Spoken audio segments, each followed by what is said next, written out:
The sports page with the Orlando Sentinel and FM 96.9 The Game's Mike the Bulldog Bianchi on JRR. Hey, reminder, we have Welcome to Rockville tickets all this week when voting opens at 7:20 for You Say It, We Play. Make sure you place your votes. You'll be eligible to win tickets for that show.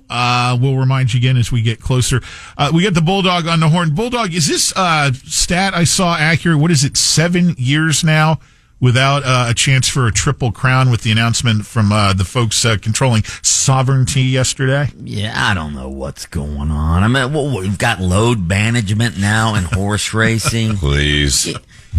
I mean, yeah, sovereignty, skipping the Preakness, going to run the Belmont after that. I don't get it.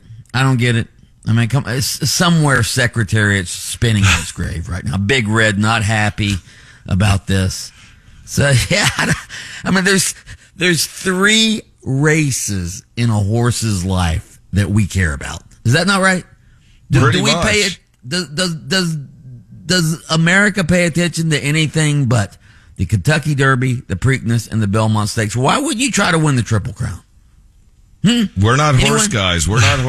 I mean, that's what it is. Well, there's talk that a lot of the horse owners, because, again, there's load management in horse racing now, that they want to put the Belmont second 4 weeks after the Derby and then the Preakness after that. So they want to rearrange the races and have more time between the races, I guess, for, horse health. So. Hey, at the end of the conversation, though, isn't the real money is in breeding these thoroughbreds, right?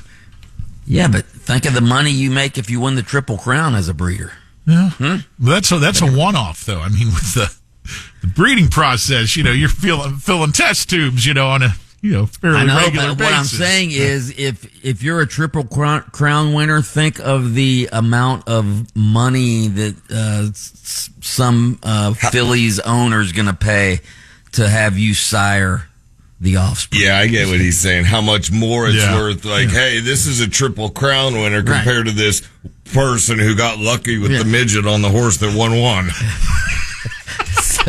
Thank you for breaking that down in easy and simplified terms, Taco. Yes. Speaking of load management in the NBA, no load management for Tyrese Halliburton of the Indiana Pacers. This guy is coming up big during the playoffs. The Pacers beat the Cavaliers again last night in Cleveland, 120-119. Halliburton hits the three-pointer with 1.1 seconds remaining. The Pacers now take a 2-0 lead in that series. Donovan Mitchell scored 48 for Cleveland. It wasn't enough. Cleveland missing a bunch of key players. Defensive Player of the Year Evan Mobley didn't play last night. Darius Garland missed his 4th straight postseason. He's their big man. So, yeah, I don't think Cleveland's going to come back from this. I was watching the highlight of that final shot there. You want to talk about the air coming out of the building suddenly. Oh, good Lord. Yeah. I'll tell you what, if Tyrese Halliburton played for the Lakers, he'd be considered like a top 5 player in the league. But because he plays for the Pacers, sort of off the radar, but he's a hell of a player.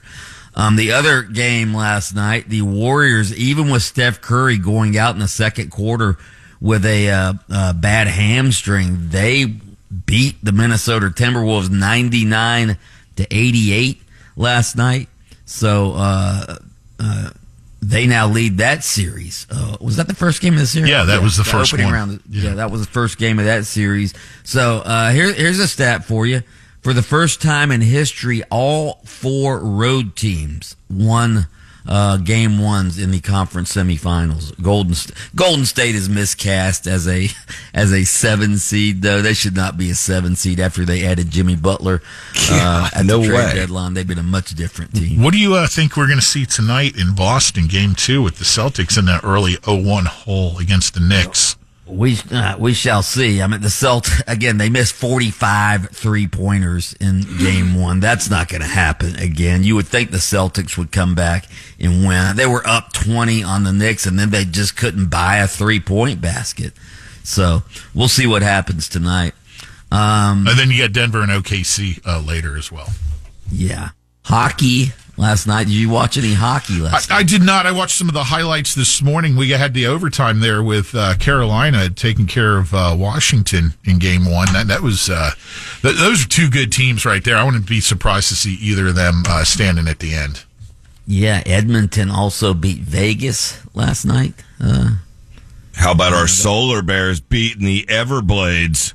Did they play last night? 2-1 win. Nice. Solar Bears market. And you know what? I search their site every day now, dog, since I'm back on the Bears bus, and they actually have bear bites. So either you ripped off dog bites or vice Bear versa. bites. They have bear bites. They probably ripped me off. Hey, are your Panthers going to recover tonight in Toronto for game 2? Absolutely, Okay. they are. Feeling confident as the dog. I mean, they almost came back and won game 1. They were down big, and they made it 5-4 in game 1. So that was just a harbinger of things to come. By the way, big news in college basketball. Todd Golden, the Gator basketball coach who won the national championship, he signed a new deal yesterday, 6 years, $40.5 million, average salary, $6.7 million. He's the 5th highest paid coach in college basketball, the 2nd highest paid coach in the SEC behind John Calipari, and he makes almost as much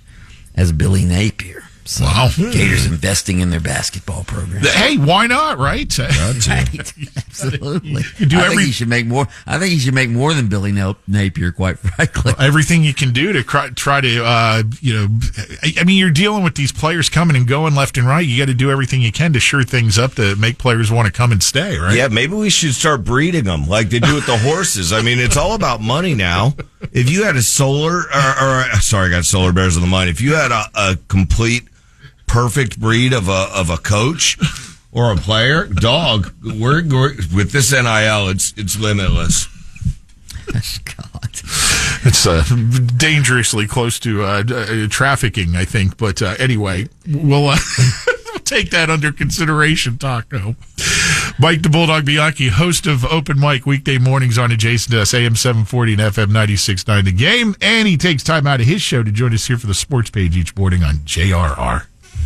By the Uh-oh. way, whose birthday do you think it is today? The great Johnny Unitas. Happy birthday to Johnny U. Oh, oh. Linton Taco.